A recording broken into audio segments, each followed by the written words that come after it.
NPR ਨੇ report ਕੀਤਾ ਹੈ ਵੀ 4 ਲੱਖ ਦੇ ਕਰੀਬ ਜਿਹੜੇ ਮਾਈਗ੍ਰੈਂਟਸ ਆ ਉਹ ਬਹੁਤ ਹੀ ਖਤਰਨਾਕ ਜੰਗਲਾਂ ਦੇ ਵਿੱਚੋਂ ਲੰਘ ਕੇ ਪਨਾਮਾ ਦੇ ਲਾਗੇ ਛਾਗੇ ਪਹੁੰਚ ਗਏ ਆ, ਜੋ ਯੂਐਸਏ ਨੂੰ ਆ ਰਹੇ ਹੈਗੇ ਆ। ਬਾਹੋ ਚਕਿਊਟੋ ਇੱਕ ਸਮਾਲ ਇੰਡੀਜੀਨੀਅਸ ਪਿੰਡ ਹੈਗਾ ਜਿਹੜਾ ਇੱਕ ਦਰਿਆ ਦੇ ਕੰਢੇ ਆ, ਜਿੱਥੋਂ ਮਾਈਗ੍ਰੈਂਟਸ ਪਨਾਮਾ 'ਚ ਪਹੁੰਚਦੇ ਆ। ਉਹ ਤੋਂ ਬਾਅਦ ਫਿਰ ਉਹ ਯੂਐਸਏ ਵੱਲ ਚੱਲਦੇ ਆ। ਕਹਿੰਦੇ ਭਈ 100 ਦੀ ਗਿਣਤੀ ਦੇ ਵਿੱਚ ਲਾਈਨਾਂ ਲੱਗੀਆਂ ਹੋਈਆਂ ਆ ਪਨਾਮੀਅਨ ਇਮੀਗ੍ਰੇਸ਼ਨ ਆਫਿਸਰ ਦੇ ਕੋਲ।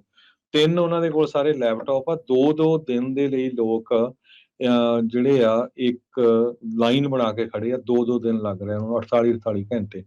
ਤੇ 4 ਲੱਖ ਦੇ ਕਰੀਬ ਜਿਹੜੇ ਮਾਈਗ੍ਰੈਂਟਸ ਆ ਆਲਰੇਡੀ ਜੰਗਲਾਂ ਨੂੰ ਪਾਰ ਕਰ ਚੁੱਕੇ ਹੈਗੇ ਆ।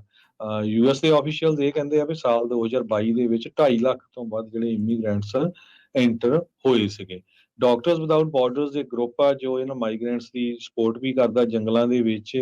ਕਹਿੰਦੇ ਭਈ ਉਹ ਬਹੁਤ ਹੀ ਜ਼ਿਆਦਾ ਜਿਹੜੀ ਬੁਰੀ ਸਿਚੁਏਸ਼ਨ ਆ।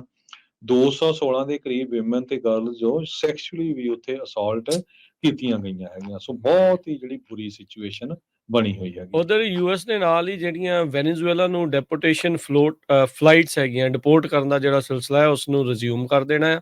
ਕਹਿੰਦੇ ਵੀ ਉੱਥੋਂ ਹਜ਼ਾਰਾਂ ਦੇ ਗਿਣਤੀ 'ਚ ਲੋਕ ਛੱਡ ਕੇ ਆ ਰਹੇ, ਜਿੱਦਾਂ ਦੱਸ ਹੀ ਰਹੇ ਆ। ਤੇ ਪਰ ਅਮਰੀਕਾ ਵੀ ਕਹਿੰਦੇ ਵੀ ਵਾਪਸ ਉਹਨਾਂ ਨੂੰ ਡਿਪੋਰਟ ਕਰਨ ਦੀ ਰਫ਼ਤਾਰ ਨੂੰ ਤੇਜ਼ ਕਰਨ ਜਿਹੜਾ ਜਾ ਰਿਹਾ ਹੈਗਾ। ਡੈਰੀਅਨ ਪੈਂਦਾ ਆ ਇਹ ਇਲਾਕਾ, ਜੰਗਲਾਤ ਤੇ ਜਿਹੜੀਆਂ ਕਨਾਲ ਤੇ ਹੋਰ ਕਈ ਕੁਛ ਜਿਹੜਾ ਉਸ ਦੇ ਵਿੱਚ ਜਿਹੜਾ ਆਉਂਦਾ ਆ, ਜਿੱਥੇ ਹਰ ਸਾਲ ਸੈਂਕੜੇ ਲੋਕ ਆਪਣੀ ਜਾਨ ਜਿਹੜੀ ਉਹ ਗਵਾ ਬੈਂਦੇ ਆ। ਸੋ ਉੱਥੇ ਇਹ ਸਾਰਾ ਕੁਛ ਉਹਨੂੰ ਪਾਰ ਕਰਦੇ ਹੋਏ ਜਿਹੜੇ ਉਹ ਪਹੁੰਚ ਰਹੇ ਆ।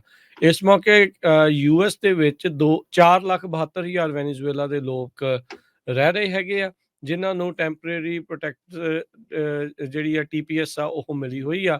ਟੈਂਪਰੇਰੀ ਰਿਲੀਫ ਜਿਹੜੀ ਡੈਪੂਟੇਸ਼ਨ ਤੋਂ ਮਿਲੀ ਹੋਈ ਹੈਗੀ ਆ। ਸੋ ਹੁਣ ਜਿਹੜੇ ਡੈਮੋਕ੍ਰੇਟਸ ਆ ਨਿਊਯਾਰਕ ਦੇ ਵਿੱਚ ਵੀ ਉਹ ਕਾਲ ਕਰ ਰਹੇ ਆ ਵੀ ਭਾਈ ਇਹ ਸਾਰਾ ਕੁਛ ਜਿਹੜਾ ਉਹ ਕੀਤਾ ਜਾਵੇ।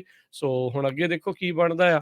ਤੇ ਉਧਰ ਅੱਜ ਕਹਿੰਦੇ ਵੀ ਬਾਈਡਨ ਐਡਮਿਨਿਸਟ੍ਰੇਸ਼ਨ, ਆਪਾਂ ਜਿੱਦਾਂ ਕੱਲ ਵੀ ਗੱਲ ਕੀਤੀ ਸੀ, ਆਪਣੇ ਐਗਜ਼ੈਕਟਿਵ ਪਾਵਰ ਦੀ ਵਰਤੋਂ ਕਰਦੇ ਹੋਏ ਬਾਰਡਰ ਦੀ ਵਾਲ ਦੀ ਕੰਸਟਰਕਸ਼ਨ ਟੈਕਸਸ ਦੇ ਵਿੱਚ ਉਹ ਚਾਲੂ ਕਰ ਰਿਹਾ ਹੈਗਾ ਹੈ। ਡਿਪਾਰਟਮੈਂਟ ਆਫ ਹੋਮਲੈਂਡ ਸਿਕਿਉਰਿਟੀ ਨੇ ਅਨਾਊਂਸ ਕੀਤਾ ਸੀਗਾ ਯੂਐਸ ਫੈਡਰਲ ਦੀ ਰਜਿਸਟਰੀ ਦੇ ਵਿੱਚ। ਉਹਨਾਂ ਨੇ ਇਹੀ ਕਿਹਾ ਵੀ ਇਹ ਜਿਹੜਾ ਖੇਤਰ ਆ ਬਾਰਡਰ ਪੈਟਰੋਲ ਦਾ, ਇਹ ਬਹੁਤ ਬਿਜ਼ੀ ਆ ਤੇ ਇੱਥੇ ਹਾਈ ਇਲੀਗਲ ਐਂਟਰੀ ਜਿਹੜੀ ਆ ਉਹ ਹੁੰਦੀ ਆ। ਸਟਾਰ ਕਾਊਂਟੀ ਪੈਂਦੀ ਹੈ ਟੈਕਸਸ ਦੇ ਵਿੱਚ। ਇੱਥੇ ਜਿਹੜੇ ਐਗਜ਼ੈਕਟਿਵ ਆਰਡਰ ਦੀ ਵਰਤੋਂ ਕਰਦੇ ਹੋਏ ਬਾਰਡਰ ਜਿਹੜੀ ਵਾਲ ਆ ਉਸ ਨੂੰ ਬਣਾਉਣ ਵੱਲ ਨੂੰ ਜਿਹੜੇ ਆ ਉਹ ਹੁਣ ਵੱਧ ਰਹੇ ਹੈਗੇ ਆ। 2,45,000 ਇਲੀਗਲ ਐਂਟਰੀਜ਼ ਇਸ ਖੇਤਰ ਦੇ ਵਿੱਚ ਇਕੱਲੇ ਜਿਹੜੀਆਂ ਰਿਕਾਰਡ ਕੀਤੀਆਂ ਗਈਆਂ ਹੈਗੀਆਂ ਆ ਪਿਛਲੇ ਜਿਹੜੇ ਆ ਫਿਸਕਲ ਈਅਰ ਦੇ ਵਿੱਚ। ਇਹ ਸਰਕਾਰੀ ਆંકੜੇ ਜਿਹੜੇ ਆ ਉਹ ਦੱਸਦੇ ਨੇ।